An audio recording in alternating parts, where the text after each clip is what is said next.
నమస్కారం.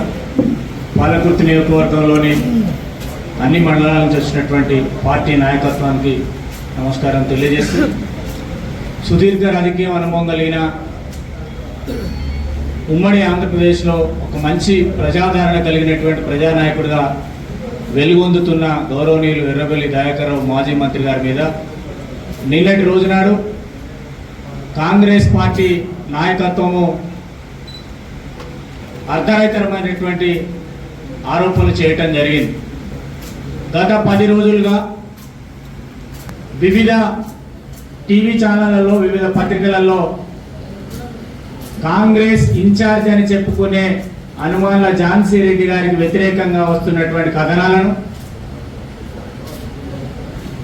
ప్రచురించినటువంటి పత్రికలలో, ప్రచారం చేసినటువంటి టీవీలలో యాజమాన్యాలకు లీగల్ నోటీస్ పంపింది.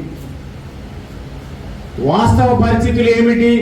పాలకుర్తి నియోజకవర్గంలో గడిచిన అసెంబ్లీ ఎన్నికలలో గెలిచినటువంటి యశస్విని పరిపాలన ఏ విధంగా ఉంది అని ప్రజలు ప్రశ్నిస్తున్నారు. ఈ క్రమంలో గత 40 సంవత్సరాలుగా పాలకుర్తి నియోజకవర్గంలో అనేక మంది లీడర్లు వచ్చినా పోయినా నికారనేటువంటి కాంగ్రెస్ కార్యకర్తలు జెండా పట్టుకొని పనిచేశారు. ఎన్నికల ముందు మీరు పశువులను కొన్నట్టు, అంగట్లో పశువులను కొన్నట్టు నాయకులను కొనుక్కున్నారు అమెరికా డబ్బులు తెచ్చి.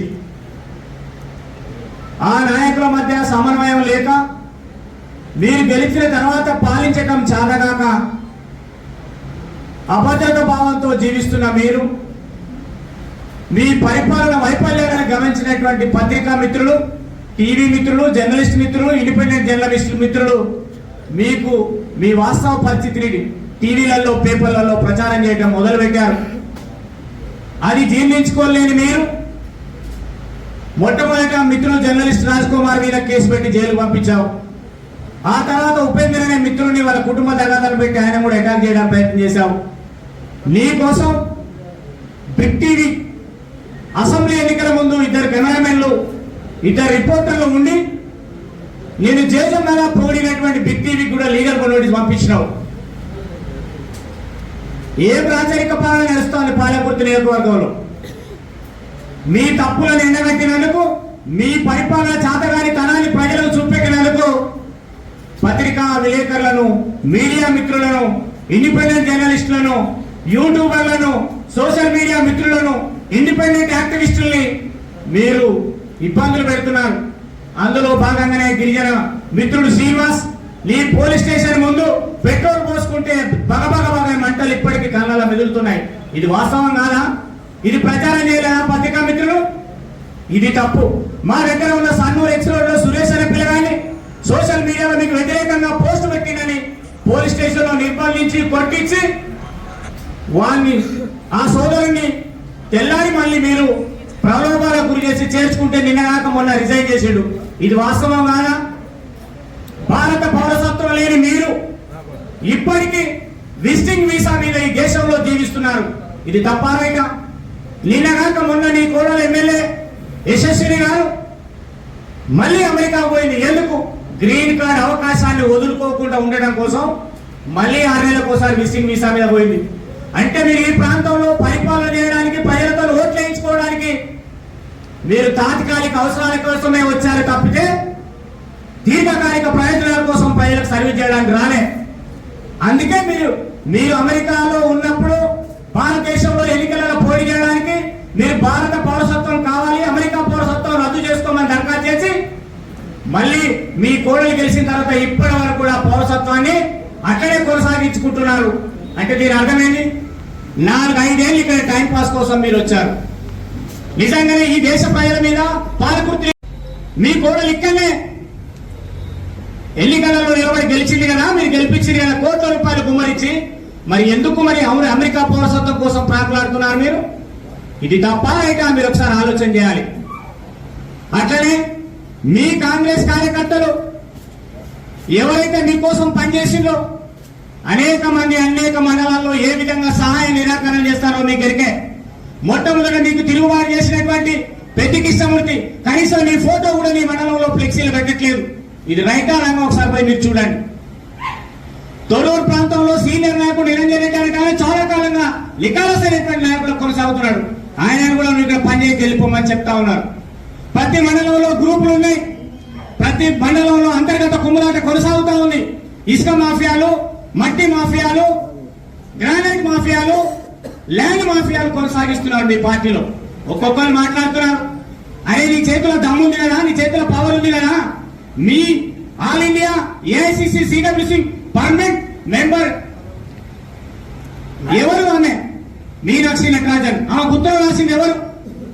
నీ చేతిలో గవర్నమెంట్ ఉంది కదా, చలో పోలీస్ కంప్లైంట్ ఎంక్వైరీ చేస్తారు కదా, పోలీస్ కంప్లైంట్ రాజ్యం మీ చేతిలో ఉంది, అది ఇయ్యరు. కానీ దయాకర్ రావు దీని వెనకాలని బదనాం చేస్తాడు. నీకు మాకేం సంబంధం అండి? నీ ప్రజలు ఓట్లేశారు, సంవత్సరం అయింది, 3.5 సంవత్సరాలు ఉంటారు, పని చేయండి. ఇవాళ తొర్రూరు మండలంలో అనేక గ్రామాలు పంటలు వెళ్ళిపోతున్నాయని భయాన వాగు దగ్గర నుంచి నీళ్ళు వస్తే మేము బతుకుతామయ్యా అని కర్కాల్ అనే గ్రామంలో రైతులు దయన ఆ కాలువలో ఉండి ఏడ్చి బొబ్బలు పెడితే దయన తెల్లారొచ్చి సంబంధిత అధికారులకు మాట్లాడితే నీళ్ళు వస్తే ఈ ఉభయ కొబ్బరికాయ కొట్టి నేనే తెచ్చిన ప్రచారం చేసుకుంటాను. చేసుకోండి, ఆ ప్రజలు తెలిసి ఎవరేం చేస్తాను. దయచేసి వీటిని ఆలోచించాల్సిందిగా పత్రికా మిత్రులు చెప్తున్నాం. మీ చుట్టూ ఉన్నటువంటి బంధువులు, మీ చుట్టూ ఉన్నటువంటి పిఏలు, వీళ్ళు తప్ప మీకు మరో ప్రపంచం ఎవరు చెప్పేటోళ్ళు లేరు, చెప్పినా వినే అవకాశం లేదు. నీళ్ళు పట్టిన కుందేలు 3 ఎకరాలంటే 3 ఎకరాలు అన్నారు తప్ప ఈ నియోజకవర్గంలో ప్రజలు గాని, వాళ్ళ నాయకులు గాని, జర్నలిస్టు మిత్రులు గాని, వాళ్ళ ఓట్లేసిన గాని ఎవరు చెప్పినా వినే స్థితిలో వాళ్ళు లేరు. కనుక మీ వైఫల్యాలను ఎండగడుతున్నటువంటి జర్నలిస్టు మిత్రులను, మీ బలహీనతని బయటకు తీస్తున్నటువంటి జర్నలిస్టు మిత్రులను, మీ పాలన చాతగాదని చెప్తున్నటువంటి ప్రజల్ని, యూట్యూబర్లని మీరు ప్రత్యక్షంగా పరోక్షంగా బెదిరింపులకు గురి చేస్తూ, దాడి చేయాలని చూస్తూ, కేసులలో పెట్టాలని చూస్తూ అనేక రకాలుగా ఇబ్బంది పెడుతున్నారు. దీని భారత రాష్ట్ర సమితి పాలకుర్తి నియోజకవర్గం తీవ్రంగా ఖండిస్తున్నాం. అట్లనే తొర్రూరు లాంటి ప్రాంతంలో, పెదవూరు లాంటి ప్రాంతంలో అనేక కొత్తగా ఏర్పడ్డ మండలం ఉన్నది. ప్రభుత్వ కార్యాలయాలు అర్బన్ మున్సిపాలిటీలో తొర్రూరులో ఒక అన్ఎంప్లాయిడ్ హాస్పిటల్ ఇస్తే తొర్రూరుకు 5 కిలోమీటర్ల దూరంలో అడవిలో కడతా ఉంది. హాస్పిటల్ అడవిలో ఉండాలన్నా ప్రజల మధ్యలో ఉండాలి. గుర్తూరు అనే గ్రామంలో ఆకేయ వాగు మీద ఎప్పుడో నైజాం సర్కార్ అప్పుడు కట్టినటువంటి చెక్ డ్యామ్ ఉన్నది. దాని కింద చెక్ డ్యామ్ బ్రిడ్జి 2 మంది సుమారుగా 10 కోట్ల పైసలుకున్నది. దాన్ని ఇప్పటి వరకు తీయలేదు. ఈ నియోజకవర్గంలో కమ్యూనిటీ హాల్స్ కానీ, కుల సంఘాలకు సంబంధించిన బిల్డింగులు కానీ, మహిళా సంఘాలకు సంబంధించిన బిల్డింగులు కానీ, అంబేద్కర్ సంఘాలకు సంబంధించిన బిల్డింగులు కానీ, యాదవ సంఘాలకు సంబంధించిన అనేక కుల సంఘాల బిల్డింగులు ఇస్తే మొత్తం మీరు బంద్ చేశారు, అన్ని రద్దు చేశారు. అసలు దయాకర్ వారు రాకముందు ఎన్ని మంజూరైనాయి, ఎన్ని కాలేదు, ఎన్ని మొదలు పెట్టారు, ఎన్ని పెట్టలేదు. ఇప్పటి వరకు కూడా మీకు మంచినీటి సౌకర్యానికి సంబంధించి ప్లాన్ లేదు. గత సంవత్సరం దయాకర్ రావు గారు మంత్రిగా ఉన్నప్పుడు అన్ని గ్రామాలలో పంటకు ముందే పిలిచి అన్ని అధికారులను, మైనర్ మేజర్ ఇరిగేషన్ అధికారులను పిలిచి సాగునీటి సౌకర్యం ఇచ్చేది. ఇప్పుడు ఎందుకు ఎండిపోతుంది ఆయన పంటలు? విపరీతమైన వానలు పడే కదా, బ్యాలెన్సింగ్ రిజర్వాయర్ల మీద నీళ్లు ఉన్నాయి కదా, ఆ నీళ్ల నుంచి ఎందుకు 15 రోజులకోసారో 10 రోజులకోసారో 10 రోజులకోసారి నీళ్లు ఇప్పించలేకపోతారు? అసలు ఇరిగేషన్ డిపార్ట్మెంట్ నుంచి మీరు ఎన్ని నిల్వలున్నాయి, ఎక్కడ ఎన్ని టీఎంసీల నీళ్లున్నాయి, వ్యవసాయం ఎంత సాగేశారు, పాలకుర్తి నియోజకవర్గంలో ఎన్ని హెక్టార్ల భూమి ఉంది, ఆ ఉన్న నిల్వ నీళ్ళకు మంచినీటి పోగా మిగిలిన సాగునీటి పనికొస్తాయా లేదా, ఎన్నిసార్లు ఈ నీళ్ళు మిగిలిన సాగునీటి పనికొస్తాయా లేదా, ఎన్నిసార్లు ఈ నీళ్లు ఇవ్వచ్చని మీరు ఎవరైనా అడిగారు అధికారులను? ఎవరిని అడగలేదు. ఎవరిని అడగకపోగా మా మీద వచ్చిన కథనాలకు వ్యతిరేకంగా దయాకర్ రావు గారి పాత్ర ఉంది. అల్లుగా డప్పు కొట్టడం ఒకటి నేర్చుకున్నారు. ఏమైనా వచ్చుడు, ఫోటోలో పోలిచ్చుడు, రాసుకున్నాడు, మీటింగ్ చేసుకోనుకున్నాడు, బయటికి పోడు. ఇది కాదండి. ఓడిపోయిన దయాకర్ రావు రైతుల కోసం తిరుగుతాంటే మీ కూడా అమెరికాలో ఉంటారు, మీరు ఇక్కడ తిరుగుతారు. ఎవరిని మీరు భయపెట్టాలని చూస్తున్నారు? మేము అంతా ఉద్యమకాలం, మా కేసులు కొట్లాడగా ఇబ్బందులు కాదు, ఎరక కాదు, కొత్త కాదు, మొదలు కాదు, దేనికైనా రెడీగా ఉన్నాం. దయచేసి మీరు మీ బెదిరింపులకు ఎవరో భయపడే పరిస్థితిలో లేరు. ఇప్పటికైనా వాస్తవాలు గమనించండి, జాగ్రత్తగా ఉండండి. ప్రజలు మీకు బ్రహ్మాండమైన మెజార్టీ ఇచ్చిండు. ఆ మెజార్టీ తగ్గట్టు పరిపాలన చేయవలసిందిగా మేము మీకు తెలియజేస్తున్నాం. ఇంకొకసారి మేము నిన్న జరిగిన వాళ్ళ మీటింగ్లలో ముందు కూర్చున్న లేవలే, ఇక్కడి నుంచి పోయిన వాళ్ళే కదా పాపం. మరి మొదలడానికి ఆడున్నారు వాళ్ళు. ఇవాళ పోయి ఎవరి దగ్గర డబ్బు కొడతారు అన్నా, మీరు కళ్ళు తెలుసుకోరే.